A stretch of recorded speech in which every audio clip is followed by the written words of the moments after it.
be great. Welcome, everyone. Is Chemotherapy Made Simple?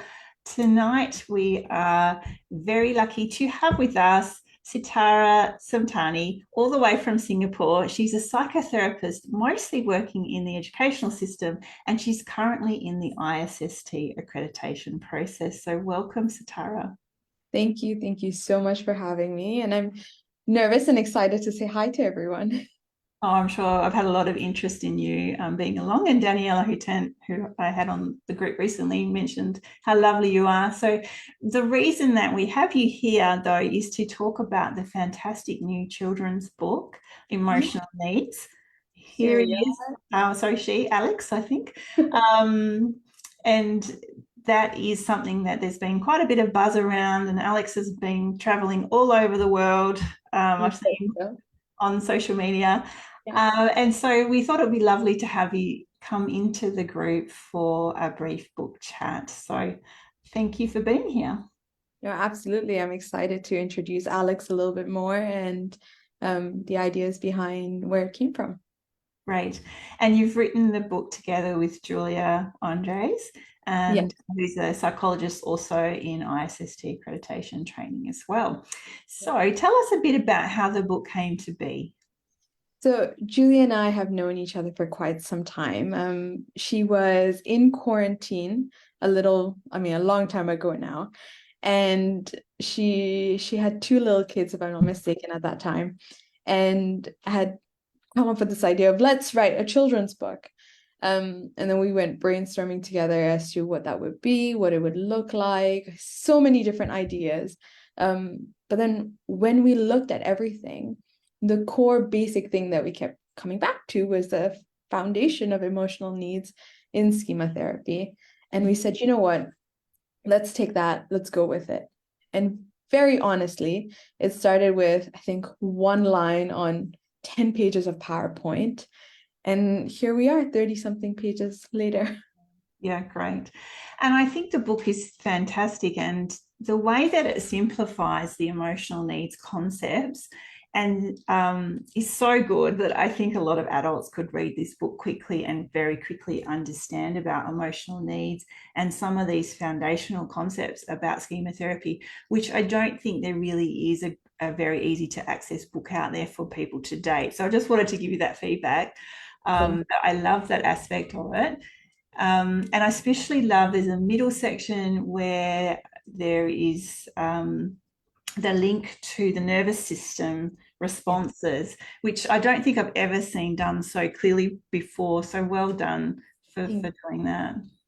These were, coming first to the adult understanding bit. I think, Julia's trained in working with adults and me with children. And we've seen a huge overlap because often I was thinking, oh gosh, this is quite a complicated thing to explain to a child, but having to explain to parents. And then when she was working with adults, having to help them with understanding their children sometimes, or themselves, of course. And so we wanted something that was easily translated between the two.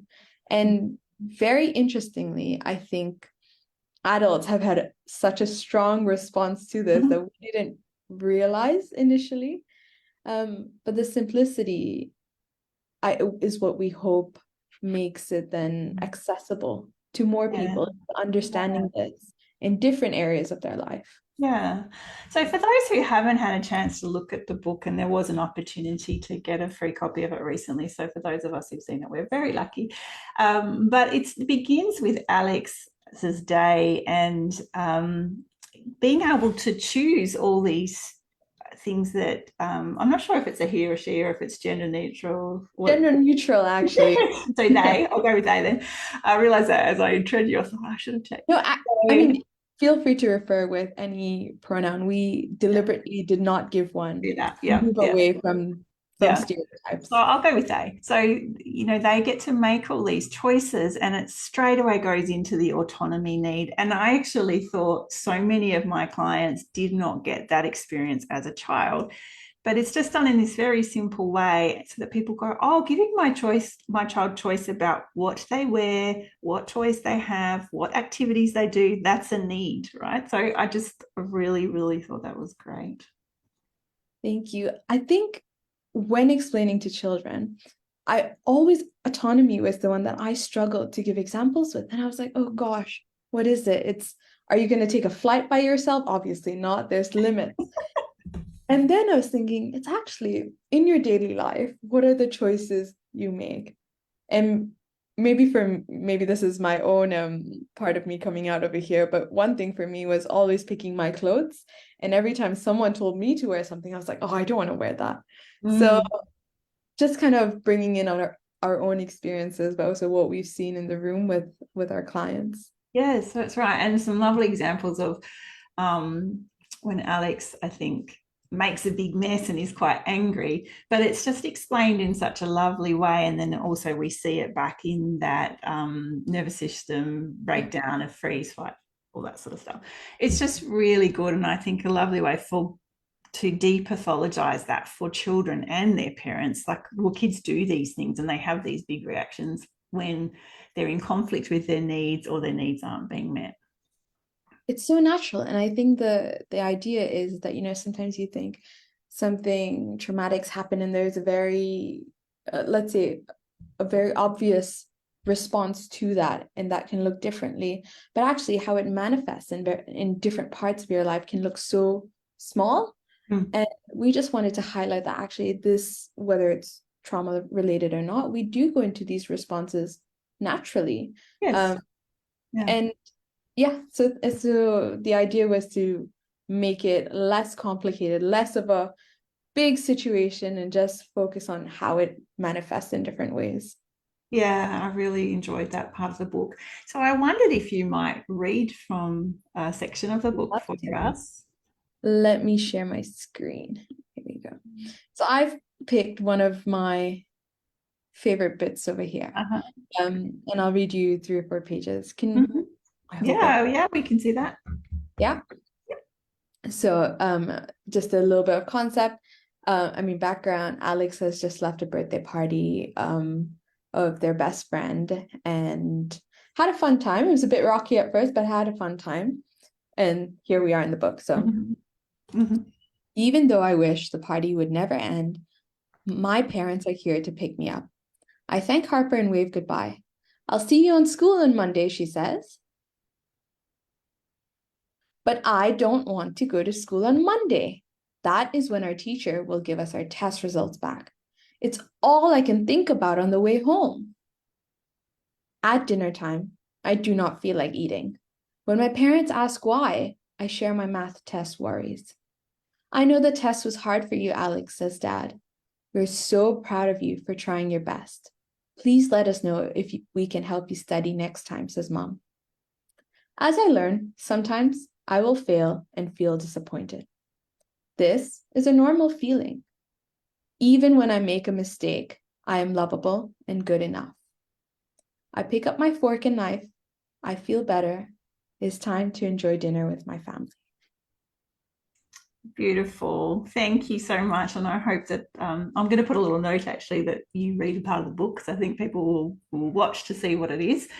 And I think that's a fantastic section, and it's one that I took note of too, because I found with my children that no matter what I've tried to do outside of the school system, they still feel really bad if they don't get a good result at school, and they might have some critic activation, or they perceive that their teacher might not like them as much. And that's, I think we've got to remember as parents, there's a whole community around our children that influence that, and they're not blind to the conditions outside of our home. And this book just does what is a very everyday example for children in a beautiful way that's just so relatable. I loved it.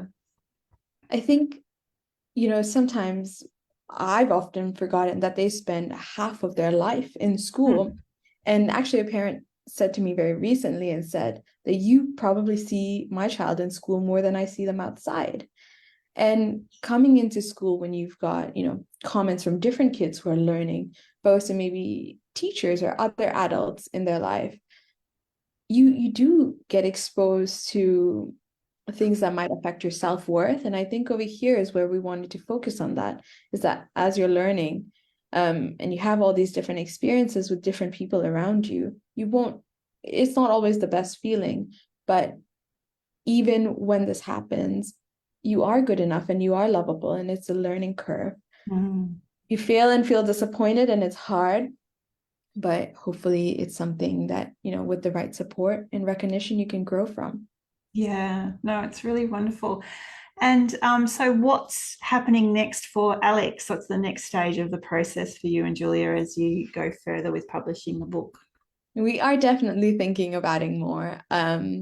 She's, we've had run across each other with different ideas before.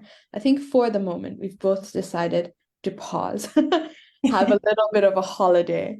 But coming back to January, I'm sure we will relook at what, book 2 or 3 will look like, staying within. Well, you're 2 steps ahead of my question because I was really just meaning more like where are you Sorry. selling it and how can people Oh, get a hard copy and that sort of thing. it's available on Amazon. And the first half, so the bits without going into the 4 Fs, the nervous system, if I'm not mistaken, that bit is not on YouTube, but just the story with the say it out loud. There's a read aloud available on YouTube for free. So Oh, yeah, we really wanted to make this accessible. We wanted people in schools to be able to use this. We want families to be able to use this. Of course, the whole book and with different tools. So I can also just give a little preview of the tools that we go into. So we do psychoeducation. I'm not sure if you can see this. it's your background blurring is making the book blur for some Let, reason. let me Yeah. see if I can. Yes, here we go. So you get, Oh, yeah, yeah, it's so well done. I loved it. the psychoeducation here, the magic schema question of what do you need, Yeah, yeah. followed with, understanding that the body and mind connection and how you need to, in order to regulate your mind, you need to regulate your body. And we've explained that a little bit before, coming with some slow tapping, as well as, As an EMDR therapist, I loved that. I thought, oh, someone snuck that into the yes, book. absolutely. And Yeah. this butterfly, I think, is my favorite image of it, in the whole book. Yeah, it's a great book. So people can buy the hard copy on Amazon, Yeah. and I think there's a Kindle version, but it only works on certain Kindles or Kindle apps, I think, because I've got an old Kindle and it didn't work on there, but that's okay. I still found a copy through you, so that's excellent. So please buy the book. I think it's a beautiful resource if you work with children. Also, as a waiting room book for schema therapists, for clients to flick through. I think I will probably get a hard copy here for this practice. I've got a couple of others, and because it's so picture heavy, people can have a lovely flick and get some information there without it feeling like you're overly heavy with psychoeducation. So Yeah. beautiful job. I'm so pleased that you could come in and talk with us today. Is there anything else you want to share with the group while we have the pleasure of your company? Maybe just a really quick bit about the emotion wheel, which I think took the longest. We've actually used this in some chair work with kids to help with the the wise mode, or what adults would probably say the healthy adult, Yeah. and kind of building that sometimes when they've struggled or they've felt that that part of them is quite small. Try to see whether it could be helpful, and if you do use it and if you do find it helpful, let us know. I think that would be some good feedback to know. So you have the chairs out and then you bring out the wheel to help them reference. We would use, I mean, I've tried to use it where, we'd use the wheel and say, okay, what, in this sort of situation, what would your wise part need? And then incorporate it later on when possible. Okay, so it's just kind of helping to prompt something. And sometimes I think people just don't know, do they? And so then we give them a range of options, they can try it on and go, well, maybe it's this. And then they go, no, it's not that. Okay, where else on the wheel? Oh, maybe it's that. Because I think Especially with little kids. yeah, I definitely think so. And also really for people who don't have a language around that because they've been quite deprived or the idea of having emotional needs is really new to them. So yeah, I love that idea. That's really awesome. So the book can be purchased on Amazon and there's hard copy and there's Kindle and there could be more books, which is exciting. But we'll let you guys rest for now. I think you just promote one book at a time. One at a time. Yeah, so I just wanted to say thank you for giving the schema therapy community such a beautiful resource, which I think can really work across the lifespan in different ways. And it's extremely accessible. So that's always a win for me. So we'll say goodbye to the group for now, and I'll just have a quick chat with you after we come offline. So bye, everybody. Thanks for joining. Bye, everyone. Thank you.